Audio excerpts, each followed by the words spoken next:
Hello and welcome into the Wiffle Wednesday live chat, episode 26. I'm really curious if my internet's going to be okay today. I've been having issues for about the last 24 hours, and I was actually watching some old went like live streams because I'm a nerd and I'm trying to get my watch hours up for the channel. But I noticed that the connection when I'm here really isn't that good. So I have great news. This is the last live stream from this location, from this internet. I have run one test run at the other location and it worked pretty well. So hopefully, the live feed moving forward for these Wiffle Wednesday live chats will be better. The 27th, which is next Wednesday, I'm probably going to skip an episode. My entire schedule got moved up because I failed to plan. I had probably 6 months of knowing when my lease was up and that I was going to move. I had that much time to just call movers and have it scheduled for the week before I moved. You didn't do that, did you?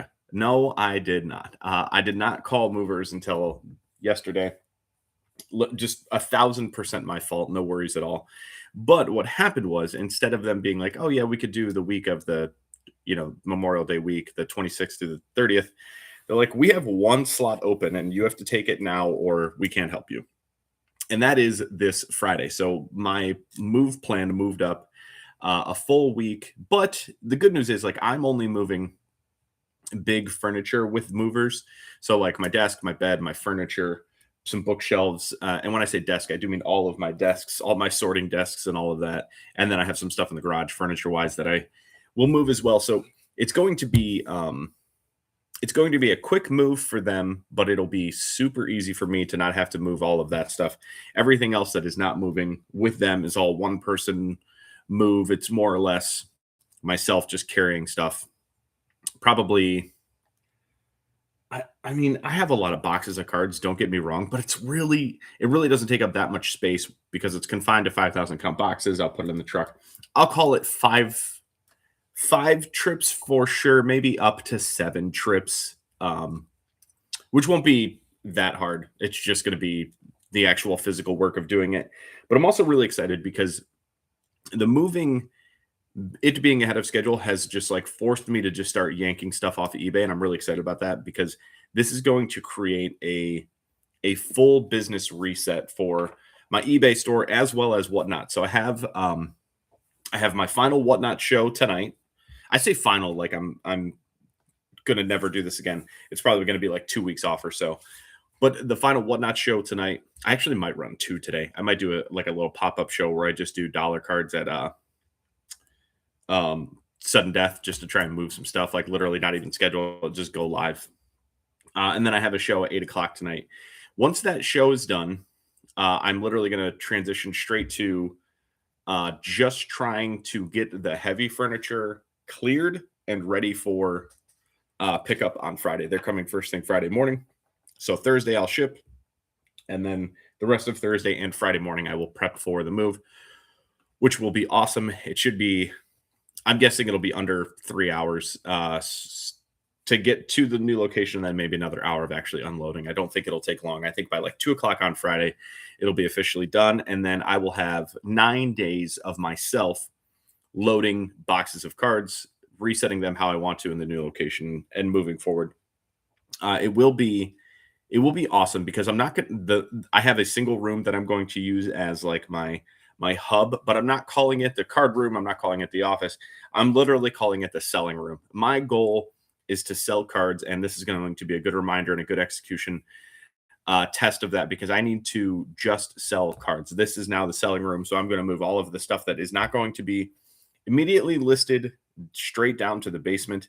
And once I have everything that I have in the room listed, organized, and ready to sell, or being sold, like it's sitting in Whatnot boxes ready to go, I will bring up one box at a time and decide pretty quickly: trash, sell, or trash. Like I just want to downsize. I have so many cards, and I think with the liquidity element of live selling that I found, it is just a massive boost to be able to like go live last night on a random Tuesday. I sold 160 cards, and it's so wild to me how Whatnot still works. Like I don't know, 6 or 7 months in, and it still makes no sense. I had a $70 card last night sell for $20, and it happened multiple times. I had stuff sell for 50%. That I mean that 20 out of 70 is a 30% comp. It just continues to happen, but it just doesn't seem to matter. I think it's a multitude of things. One, I'm buying very well. I will admit that like I'm a good buyer. I buy in so much bulk that I get pretty good discounts on value boxes. And the value boxes is what does well on my shows. The $1, $2, $3, $4 purchase that I'm making sell for 5, 6, 7, and 8. So I mean, if you can turn I remember one specific table I bought. I think it was $31 cards and then 16 50-cent cards. It was literally less than $50 came out of my pocket, but there were probably, I don't know, 12 $5 cards, and everything else is going to sell for at least 2 to 4 to 8 to 12. I mean, I had some of them sell for $8 last night already. So if I multiply that over and over and over again, plus keeping some of the bigger buyers in with those $20 sales on a $70 card, it's going to continue to build and it'll be fine. The scale out or how that scales, I'm still not sure. Maybe it doesn't scale. Maybe I sit in this realm of making a couple thousand a week, which that's pretty good money. I'm not upset by that. But it is just like active work versus eBay, which is static work. But eBay's not going away either. I mean, I meant to look without contributing a ton of time to eBay in the last month. My sales have still been really strong. Let's see if I can see in the last 30 days. In the last 30 days, I am down like 46% to the previous 30 days, but that's more about me just not listing and baseball switching from spring training hype to actual in-season performance. I mean, yeah, my last 31 days are still really strong. And again, that's without me putting in a ton of effort. It has to do a lot with good inventory already being on there. And then two, having very liquid players. I listed a ton of Shohei Ohtani this month. I made a pretty big purchase of Ohtani cards, and I've been working through those, trying not to, what's what I'm looking for, like suffocate myself, because I don't want to have 8 of the same card listed, even though I do have multiple copies of these cards. It's mainly Bowman's Best. There's a 2025 Bowman's Best lot that I bought. 8 copies, 12 copies, 3 copies, 6 copies. I'm trying to list one at a time. And even the one at a time, I'm trying to separate them so it doesn't look like I'm just flooding 2025 Bowman's Best Ohtanis, even though that's technically what I'm doing. Some numbered parallels in there have sold well. So I've done decent on that lot, but eBay as a whole has been pretty strong despite me trying to downsize. In the last 24 hours, I have pulled off probably 30,000 cards. I'm under 100,000 for the first time, which is good and bad. I'm excited for this to be happening. I'm excited to start the process of just taking things off that don't need to be on there, that aren't going to sell. And even if they do sell, it's interesting how a card in the last 30 seconds of me talking, a card just sold for $1.99, and I kind of went, ugh. Like now I got to go find that card. So that's an interesting mindset shift that I think is going to happen when I reset the store, restart it. I don't think I'm going to do $1.99 anymore. I think my price point is going to be $3.99 with no offers available, and then deeper discounts on quantity. And even then, I still don't think that's like a masterful style or anything like that, or something that long term I want to continue to do. But I think it'll be a good gauge for how I buy moving forward. If I can't sell that card for $4, or I don't think it's worth the listing for $4, I don't want it. And I know that even that is still like peanuts compared to so much more. But I do know that in the last 2 years of me going to card shows, flipping through value boxes, and deciding what to buy has changed so much. I cannot believe how much it's actually changed. And I even think about there's a certain seller who, if he was at a show, I was going to that show. And it was mainly because he had dime boxes, quarter boxes, dollar boxes, and $5 boxes. His quarter boxes are kind of how I found him. I found like a flip stock Francisco Lindor in one of his boxes, and I immediately like, oh, okay. Like I engaged. I was like, all right, this is how I work. now. I'm hitting his quarter boxes whenever I see him. And my goal when I was hitting those quarter boxes was to find stuff that I thought would sell at $2. So I was making 25 cents a card if I bought a card for a quarter. There were bulk discounts, but that is such a low margin, and it's not a successful way to run a business because I'm buying so much at a quarter. If I'm listing it, I need it to sell to even make that quarter. So it's just a bad margins on those numbers because the work involved for buying and selling and listing a $1.99 card is not good. I don't think $3.99 is not good or is good enough either, but in bulk, still trying to work through it. And I have so many cards. The value is still here. It's just going to change my buying moving forward, and I'm already seeing it. This weekend, I went to Eastgate Mall Show in Cincinnati, Ohio, and I don't know how many cards I bought. It was a full 4-row Zion case, completely full. These are the amount of cards that I bought that I want to list on eBay. And the only reason I want to list that single stack on eBay is because I think they have better long tail, better searchable terms. This is one of the things that, like, a true photo variation doesn't sell well on Whatnot for me. But this is a Hunter Goodman rookie who's hitting pretty well. I got a very good price on this. And this is something that I think will sit on eBay. Let's call it $20. And that's a good number, a good like threshold for me to be at. Same thing with something like this. This is Teoscar Hernandez. Cherry Blossom, number to 99. This is your typical Cherry Blossom. They do well from the Topps Japan release, although they didn't release it separately this year. It was kind of mixed in. They did have Japan-style boxes, but it was not an only Japan. It doesn't even say Japan on the thing like they used to. But Teoscar Hernandez, specifically a Dodgers player, is going to sell better on eBay with more eyes, with international eyes, versus the normal 30, 40, or 50 people I have in my Whatnot stream. So things like that I'll continue to buy. But I just showed you a card I'm going to list for 20 and then a card I'm going to list for 30. So that is more how I want to structure my eBay store, 500 listings to start, and then maybe build a $3.99 section or price point, but I'm going to try and keep it very limited. It's only going to be stuff that I'm getting in large quantities, large bulk, or stuff that I already have in hand. And even then, I still like, I did reseller lots on Whatnot, and I'm going to continue to do those because I wouldn't say they did great, but what happened was I sold 1,600 cards, give or take, in about an hour. The biggest issue I had with that is the structure and how I did it. I'm trying to run. I noticed this with my slab sale on Sunday. I ran a slab sale, this reseller lot, and my normal shows. I run them all the same way, and that's such a bad idea. The reseller lots, I was hitting timer, and then I was trying to show all the cards, or like hitting start the auction. And by the time I was the auction had ended, I had not made it to the last card yet.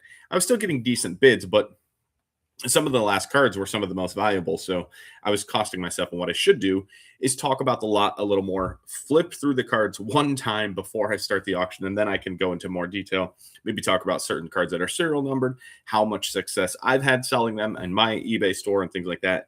And I do think I will I will run those types of shows again, like reseller and full lot shows. But I did not execute that well. And then I kind of touched on this. I didn't execute the slab show on Sunday either. The slab only show on Sunday. Oh my goodness. My goal for that show was to downsize stuff that was not moving on my eBay store and also mix in some cards that I thought were good value. Just stuff I'd picked up in the last couple of weeks. I had a box next to my desk and I would pick up anywhere from 3 to 5 to 10. And then on this Sunday, I picked up 20 slabs and I put them in a box. And I just kept like building this slab show out. I made just crucial mistakes though. One, pre-bids, I can take pictures, put them in the store, the show listing, and people can bid on them. They could do a little research. They can find comp values. I didn't do that ahead of time. I should have. That is by far the biggest mistake I made. Number 2 is I tried to run the same show structure. What I do and why I'm successful on my like value box shows, my $5 to $20 stuff, is that the speed at which I can run through cards is great. On the slabs, I was trying to speed run $100 cards, $150 cards, $70 cards, and it wasn't a very good show structure for what I was selling. Some of the low end stuff that I moved for $3, $5, I sold multiple cards for $1. I sold 92 slabs. Most of the cards did not sell for the current grading fee, which is $25. So 92 cards for less than the grading fee. You can guess that that show did not run well. I had a $100 card sell for $26. I had an $80 card sell for 44, and I had just paid $80 for it the day before. So for it to immediately sell for $44, that's on me. I didn't structure the show well. I didn't run the show well. I didn't put cards up ahead of time. I wanted to make a video of like what was going to be in the show and post that on like ads for short form content. I didn't do that. So a lot of mistakes made by me. But it did accomplish the same goal that I wanted it to. It was kind of a money grab, kind of a reset. Hey, I'm okay with taking a loss on some of these. I think it'll be interesting. I'll build up a customer base. But it was even worse than I expected. And someone did ask me about it because I told them I was doing it. They asked me about it, and I told them everything I just said. It was like, I had low expectations going in, but it was even worse than I expected.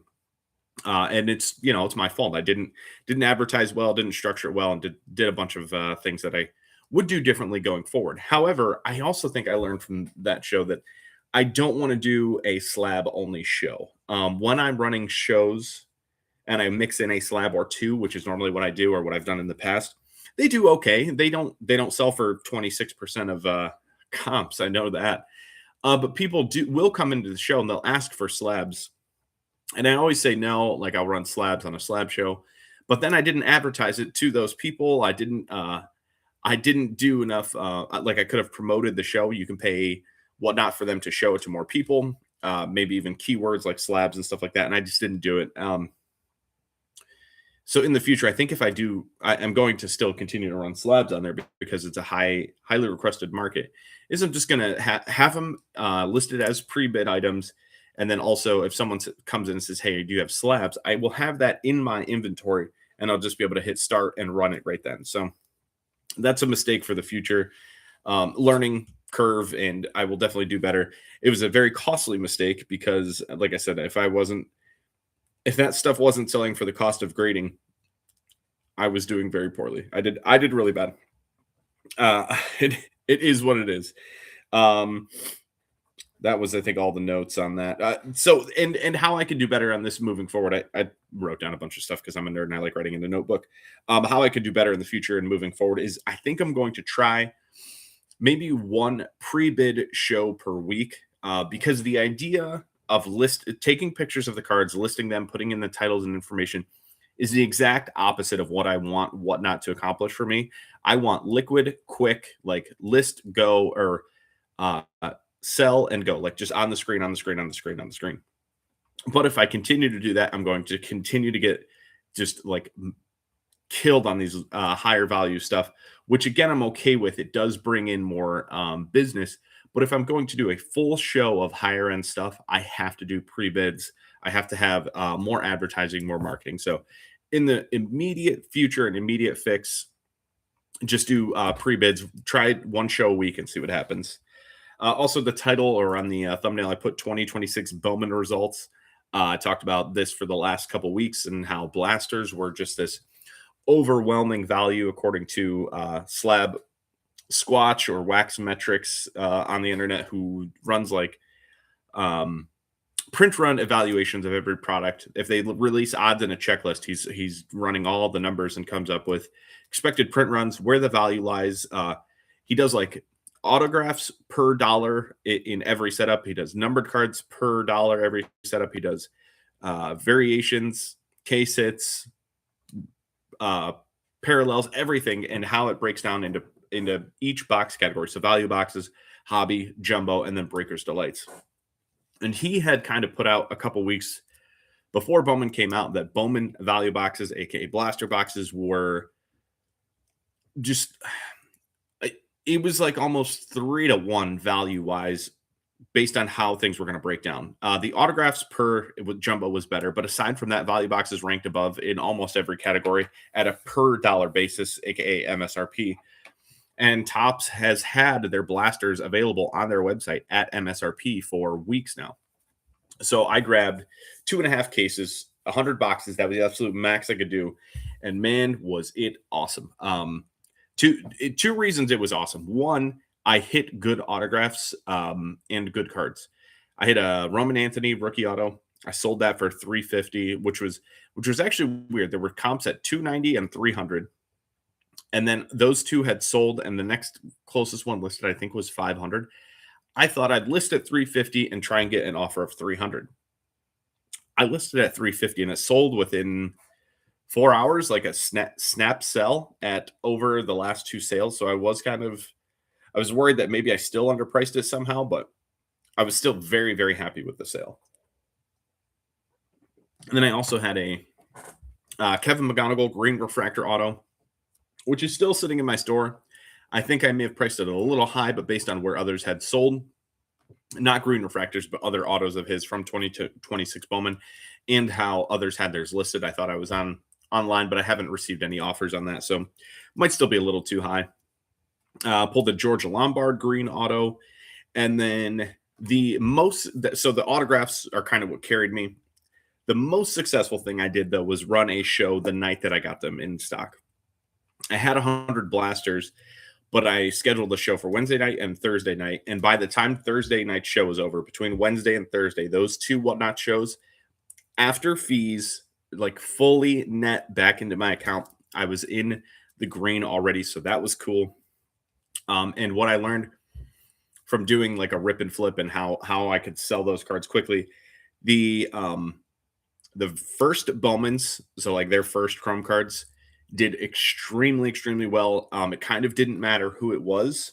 I couldn't just grab any first from Bowman, but if it was any of the top 15 or 20 prospects, there was a decent amount of action on them. People were looking for those players. It was probably the first time they had seen them, and they could get, singles of the players they're looking for on release day. So that was pretty good execution by me. So, little good and bad. Great execution on the Bowman show, terrible execution on the Slab show. And then inserts did very, very well for me as well. The power chords and then Bowman Sterling, those were two of the inserts in there. They have really good eye appeal. They were fresh to market, first time anyone had seen those. So those did very well on whatnot for me. I had back-to-back successful shows. I think I want to say I did 400 single sales in the 2 days. It may have only been 350. I think I did 150 and 200 or 200 and 250. I can't remember exactly. But in between the Wednesday and Thursday shows, so Wednesday I opened half the blasters. I did singles, and then Thursday morning Wednesday morning before I went to bed, I had it all shipped.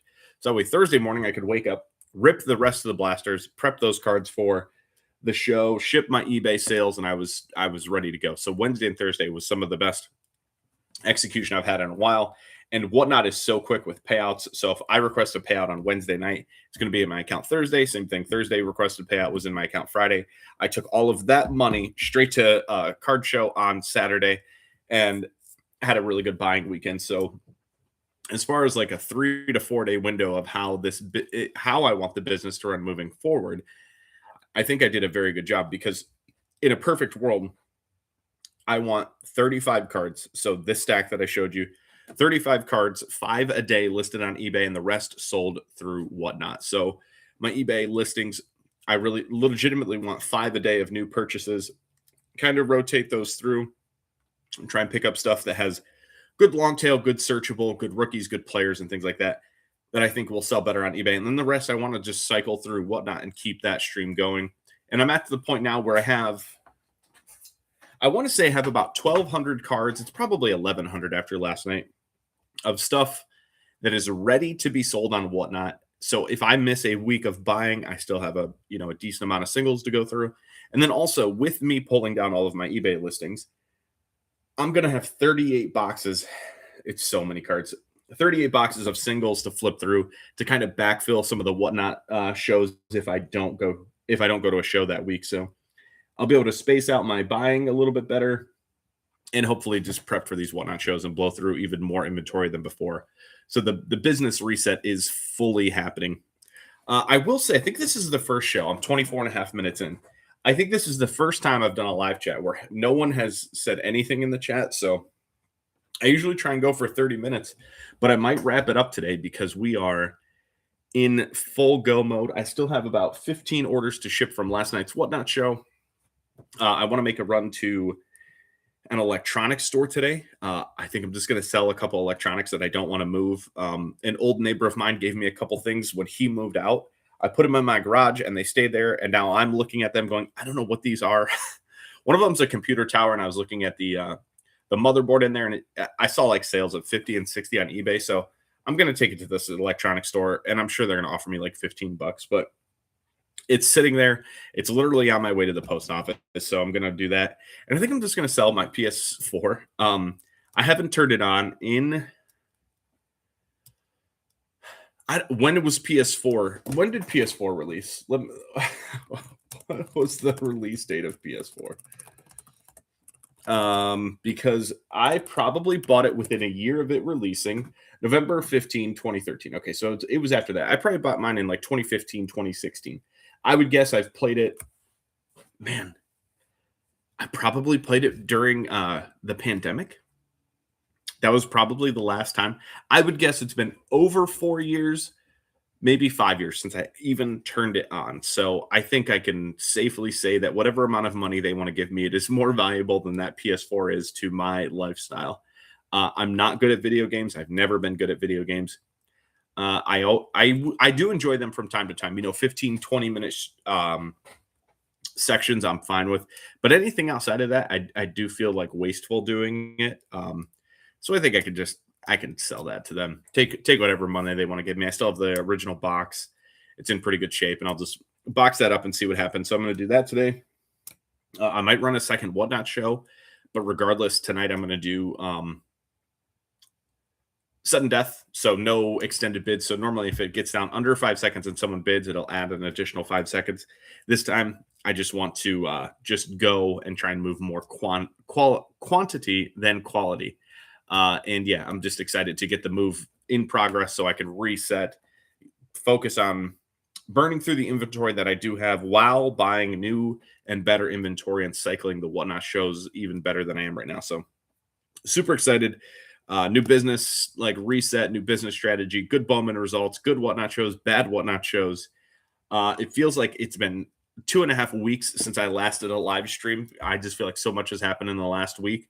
And then another thing I didn't talk about, in addition to resetting my business, I have a decent amount of sealed wax that I've purchased over the last 6 months, 8 months. Whenever 2025 Topps Chrome came out, I bought a sealed case and I've just been sitting on it. I had a decent amount of wax that I had just saved up inadvertently. I thought I might do breaks with it. The more I thought about it, that's not how I really want to spend my time. So I leaned away from that. I was kind of waiting for like Topps Chrome update, 2025 Topps Chrome update to start appreciating. That hasn't really happened. I think it was printed so much and a lot of the big chases are gone. So I think that product itself, and it was a watered down checklist, that product itself has kind of gone stagnant. So I'm doing a big sell off of wax. I contacted one of the big retailers. We have a deal in place. I'm going to do that next Wednesday, drop off a nice chunk of wax and kind of reset my inventory for that as well. Not selling everything I have, but I think the stuff that I'm comfortable moving at current prices, they're a little, like I said, a little stagnant. Just take the cash. And since I'm moving and resetting, I can deploy new wax inventory a little bit better. Maybe I do some Series 2, which I think comes out June 10th, or some Topps Chrome Platinum Anniversary, which comes out June 5th. So if I'm ready for that, I will focus on those, maybe do some box breaks and things like that. Not like box breaks with people, but just breaks for the channel and videos and stuff like that. So like those always seem to do well if I can get those boxes in a day or two early. And even if I can't, it's still good like long tail content for the channel. And like I said, if I'm trying to get those watch hours up so I can get monetized again, it's a good way to do it. And even then, so it's another thing I'm thinking about in real time. If I do the rip and flips, I could recoup some of that cost right away. So maybe I do like a blaster case and then a hobby box and a jumbo box, again, just for channel content. And then for Topps Chrome Platinum Anniversary, I'll buy whatever setups they have. I want to say it's, I know they have blasters and hobby boxes. Is there anything else? Is it only those two formats? Topps Chrome Platinum. I'm looking on Blowout right now. They should have pre-orders available. So it looks like they have hobby boxes and blaster boxes. And yeah, that might be it. So there you go. That's a little bit of good channel content. Open some blasters and hobbies, maybe do a little comparison. I did hit the 30-minute mark after all. So thank you for those of you who watched and did see this little counter in the corner with how many people are watching go up and down. So appreciate you guys pulling through and hanging out with me, even though we didn't chat. I was going to say chatting with me. The chat for 30 minutes blank. I'm also curious what my internet connection looks like. It's been smooth on my end, but like I said, the internet for the last few weeks has been tough. But probably taking off next week because I'll be in full move mode. But then on the 4th, I think that would be, or maybe the 5th, I will be streaming from the new location. So I look forward to seeing you guys then. Until then, have a good one. Thank you.